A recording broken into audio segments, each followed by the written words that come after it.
간멘 에세이. 구약을 어떻게 읽을 것인가? 구약 성경은 유대인들의 역사인데 우리가 왜 그들의 역사를 읽어야 하느냐고 말하는 사람을 본 적이 있습니다. 그러나 대부분의 그리스도인들은 구약도 하나님의 말씀이므로 신앙인으로서 구약을 읽는 것은 당연하다고 생각합니다.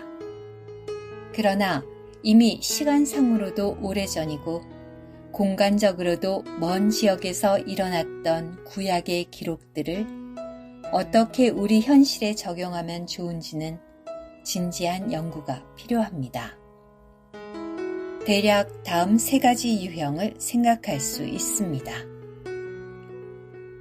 먼저는 논어, 맹자, 명심보감 혹은 탈무드처럼 구약 성경, 특히 잠언이나 전도서도 인생을 살아갈 때 필요한 교훈을 얻는 식으로 읽는 것입니다.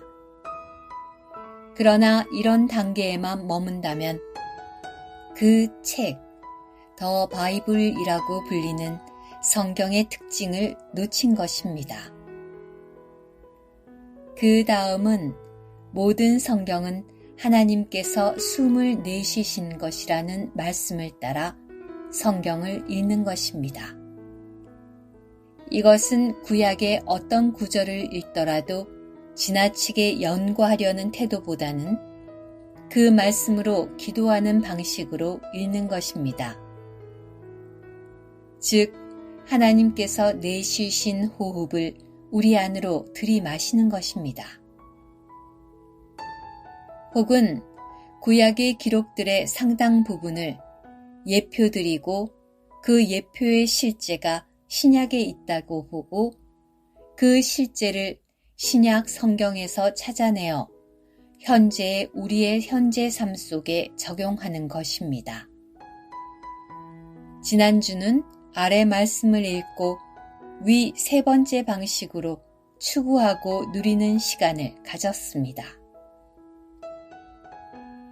모세는 여호와와 말씀을 나누려고 회막에 들어갔을 때 속죄 덮개 위, 곧 증거계 위에 있는 두 그룹 사이에서 자기에게 말씀하시는 소리를 들었다.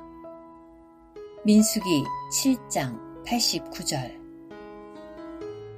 몇 달 전부터 80대이신 형제자매님 부부와 아침마다 카카오톡 그룹콜로 말씀 먹기를 하고 있습니다. 그저께는 그분들과 위 말씀을 함께 누렸습니다. 여러 번 읽으면서 무소부재하신 여호와 하나님께서 회막 안, 속죄 덮개 위, 두 그룹들 사이 라는 특정 장소에서 말씀하신 것이 인상적이었습니다. 따라서 이 중점을 따라서 하나님께서 사람에게 말씀하시는 장소에 대하여 묵상할 때 다음과 같은 내용들이 제 안에 정리되었습니다. 여호와 하나님은 성막이 세워지기 전에는 하나님의 산으로 불린 시나이 산에서 모세에게 말씀하셨습니다. 즉, 하나님은 이 산에서 모세를 불러서 자신이 어떤 분이신지를 10계명을 중심으로 밝혀주시고 성막 제조법도 자세히 말씀하셨습니다. 모세는 그 내용을 출애굽기 20장부터 31장까지에서 길게 기록했습니다.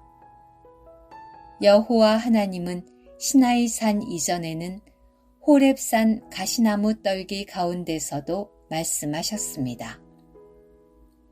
그러나 여호와 하나님은 성막이 세워진 후에는 자신이 무소부재하신 분임에도 불구하고 사람과 만나는 장소를 다음과 같이 매우 구체적으로 특정하여 말씀하셨습니다. 순금으로 속죄 덮개를 만들되 내가 거기에서 너와 만나고 속죄 덮개 위, 곧 증거계 위에 있는 두 그룹 사이에서 이스라엘 자손에게 명령할 모든 것을 너에게 말하겠다.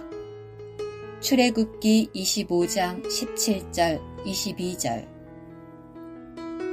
따라서 민수기 위 글에서처럼 여호와께서 특정 장소에서 모세에게 말씀하신 것은 위 출애굽기 25장에서 여호와께서 말씀하신 장소로 약속하신 것에 근거합니다.